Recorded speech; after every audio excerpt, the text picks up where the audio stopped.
Hi, good morning. ഇത് സുനിത. ഇവിടെ class തുടങ്ങാൻ തന്നെ കാരണം സുനിതയാണ്.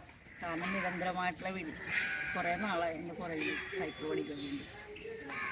സാഹചര്യങ്ങൾ ഉണ്ടായിരുന്നെങ്കിലും ഗ്രൗണ്ട് കിട്ടാത്തതിൻ്റെ ഒരു കുഴപ്പമായിരുന്നു. പക്ഷേ ഗ്രൗണ്ട് കിട്ടിയപ്പോഴാണ് ഇവരെ പോലെ ഇവിടെ ഒരു ഇത്രയും 10 ദിവസം കൊണ്ട് 10-25 പേരോളം ഈ ഗ്രൗണ്ടിൽ വന്നായിരുന്നു.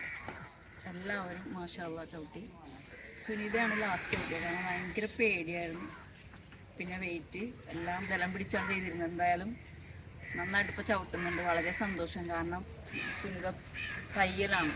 അത് സുനിതക്ക് ജോലിക്കൊക്കെ പോകാൻ വേണ്ടിയിട്ടാണ്. ഇതൊക്കെ എങ്ങനെ ഉണ്ടായിരുന്നു സൈക്കിൾ പഠിച്ചത്? എനിക്ക് വളരെ സന്തോഷം.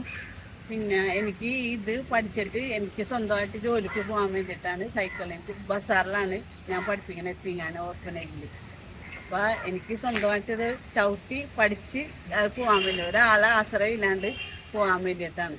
അപ്പോൾ അതുകൊണ്ടിട്ട് എനിക്ക് വളരെ ആഗ്രഹം. ഞാൻ നല്ലതായിട്ട് ചവിട്ടി എന്നുള്ള ഒരു എന്നെ പഠിപ്പിച്ച ട്രെയിനർ പ്രകാശ് സാറും സീനത്തും എല്ലാവരും നല്ലോണം സപ്പോർട്ട് ചെയ്തിട്ടുണ്ട് എനിക്ക് വേണ്ടി. എനിക്ക് കുറേ ദിവസമായി ഞാനിവിടെ ആദ്യം തുടങ്ങിയപ്പോൾ തന്നെ വന്നതാണ്. ഇപ്പോഴാണ് ഞാൻ ശരിക്കും ഇതായത്. പക്ഷേ അവർ നല്ലോണം എഫക്റ്റ് എടുത്ത് ചെയ്തിട്ടുണ്ട്.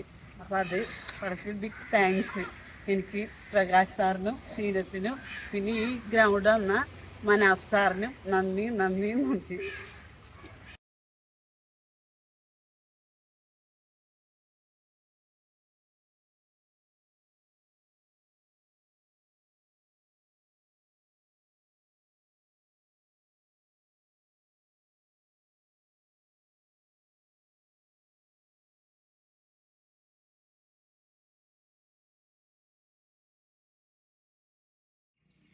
ഫ്രണ്ടിൽ കൂടി കയറണ്ട, പുറകിൽ കൂടി കയറാൻ പഠിക്കാം. കയറാം. ഇപ്പം നിങ്ങൾ രണ്ടുപേരെ ഹൈറ്റുള്ള സൈക്കിൾ വന്നേക്കണം. കാല് രണ്ടും എവിടെ ഇരിക്കണം? നിലത്ത്. വീഴോ? പിടിച്ചിട്ടുണ്ട്. ഇല്ല, വെറുതെ എൻ്റെ കാലിൻ്റെ ബാലൻസ് ഇരിക്കണം അല്ലേ? പേടിക്കേ വേണ്ട. ഈ പെടലിലേക്ക് കാല്, ഈ ഒരു കാലി പെടലിൽ കൈ രണ്ടും ലൂസ് ചെയ്ത് പിടിക്കും. നേരെ റോഡിൽ നമ്മൾ ഇങ്ങനെ നടക്കുമ്പോൾ അതുപോലെ തന്നെ നേരെ നിൽക്കുക. ഈ കാല് അകത്തി വെക്കുക. ഈ കാല് അകത്തി വെക്കണം. അടുപ്പിച്ചുകൊണ്ടൊന്നും ഇങ്ങനെ. അപ്പം അകത്തി വെക്കും. ഇത് ഞാൻ പിടിച്ചു തന്നിട്ടല്ല നിങ്ങൾ പഠിക്കണം. നിങ്ങൾ സ്വന്തമായിട്ട് തന്നെ പഠിക്കണം. ഞാൻ ഇങ്ങനെ ഹൈലൈറ്റ് ചെയ്ത് എഴുതുന്നുള്ളൂ ഓരോ കാര്യങ്ങളും കേട്ടോ.